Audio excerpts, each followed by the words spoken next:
Assalamualaikum warahmatullahi wabarakatuh. Salam dan bahagia. Perkenalkan, saya Tarsono, calon guru penggerak angkatan 10 dari SD Negeri 1 Purwonegoro, Kecamatan Purwanegara, Kabupaten Banjarnegara. Saya akan menyampaikan kesimpulan dan refleksi terhadap materi Modul 1.1 tentang pemikiran filosofi Ki Hajar Dewantara. Pelopor pendidikan di Indonesia, Ki Hajar Dewantara. Beliau seorang bangsawan dari Jawa dengan nama Raden Mas Suwardi Suryaningrat. Lahir pada tanggal 2 Mei 1889. Oleh sebab itu, sampai sekarang setiap tanggal 2 Mei diperingati sebagai Hari Pendidikan Nasional. Pada zaman kolonial, pendidikan sangatlah terbatas. Hanya anak-anak bangsawan yang bisa sekolah untuk mendidik calon pegawai. Tahun 1922 lahir Taman Siswa di Yogyakarta sebagai gerbang emas kemerdekaan dan kebudayaan bangsa. Berkat jasa Ki Hajar Dewantara, hingga saat ini semua warga Indonesia bisa menikmati, mengikuti pendidikan dan pengajaran. Menurut Ki Hajar Dewantara, pendidikan adalah tuntunan di dalam hidup tumbuhnya anak-anak. Maksudnya, pendidikan menuntun segala kekuatan kodrat yang ada pada anak-anak agar mereka dapat mencapai keselamatan dan kebahagiaan yang setinggi-tingginya. Pada dasarnya, guru hanya bisa menuntun, memberi contoh, membangun semangat dan memotivasi anak seperti semboyan Ki Hajar Dewantara.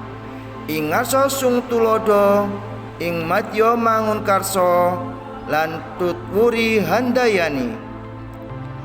Semboyan Ki Hajar Dewantara perlu kita pahami dan kita laksanakan untuk membawa perubahan pendidikan menjadi lebih baik.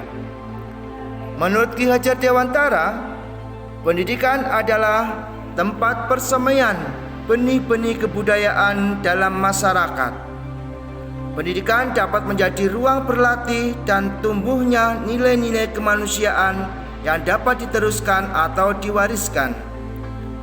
Dan pendidik diibaratkan petani atau tukang kebun kehidupan yang fungsinya menuntun tumbuh atau hidupnya kekuatan kodrat yang ada pada anak, agar memperbaiki lakunya hidup dan tumbuhnya kekuatan kodrat anak. Maka dari itu, sebagai guru mampu menuntun lakunya anak sesuai garis kodrat anak agar anak bisa merdeka lahir dan batin guna bekal hidup di masyarakat. Selanjutnya, saya akan merefleksi diri melalui 3 pertanyaan. Yang pertama, apa yang Anda percaya tentang murid dan pembelajaran di kelas sebelum Anda mempelajari modul 1.1? Sebelum saya mempelajari modul 1.1 mengenai refleksi pemikiran pendidikan Ki Hajar Dewantara, saya mempunyai beberapa keyakinan bahwa kegiatan pembelajaran dominan pada guru. Guru lebih aktif daripada murid. Yang dua, jika ada anak yang tidak manut atau nurut, saya sering berkata pada anak, jika anak-anak nurut dan patuh semua aturan dan perkataan guru, maka akan pintar. Yang ketiga, memberi sanksi kepada anak yang tidak mengerjakan tugas. Saya sering memaksakan anak agar menyelesaikan tugas atau kegiatannya sampai selesai dan kemudian diberi nilai. Yang keempat, monoton kegiatan pembelajaran di dalam kelas. Kedua, apa yang berubah dari pemikiran atau perilaku Anda setelah mempelajari modul 1.1? Setelah saya mempelajari modul 1.1 tentang filosofi pendidikan Ki Hajar Dewantara, banyak pemahaman yang saya dapatkan. Pemikiran Ki Hajar Dewantara terhadap pendidikan sangat bagus dan membuat saya mengerti bagaimana sebaiknya melakukan kegiatan pembelajaran dan memperlakukan anak-anak. Saya akan lebih memberi dorongan, tuntunan terhadap segala kekuatan kodrat yang dimiliki anak agar ia mampu mencapai keselamatan dan kebahagiaan yang setinggi-tingginya. Guru sebagai among yang menuntun segala kodrat pada anak, yaitu kodrat alam dan kodrat zaman. Kodrat alam yang dimiliki anak yaitu kemampuan atau potensi yang dimiliki anak sejak lahir. Hanya saja masih seperti garis samar.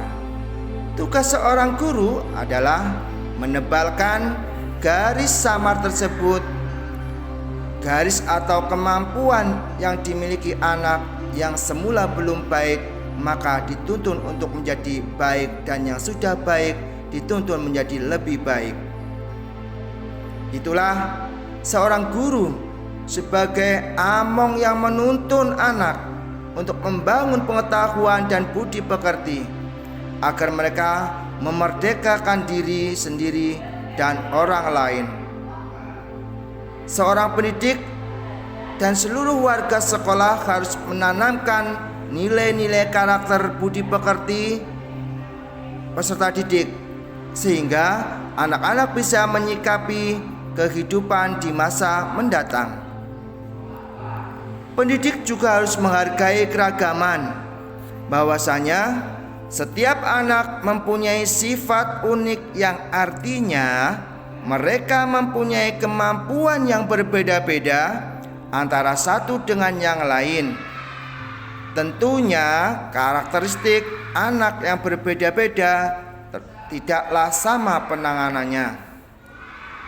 Yang ketiga, apa yang dapat segera Anda terapkan lebih baik agar kelas Anda mencerminkan pemikiran Ki Hajar Dewantara? Hal-hal yang ingin segera saya rubah untuk mencerminkan pendidikan Ki Hajar Dewantara adalah saya akan memberi kebebasan pada anak untuk memilih kegiatan dalam belajar sesuai dengan minat dan kebutuhan anak.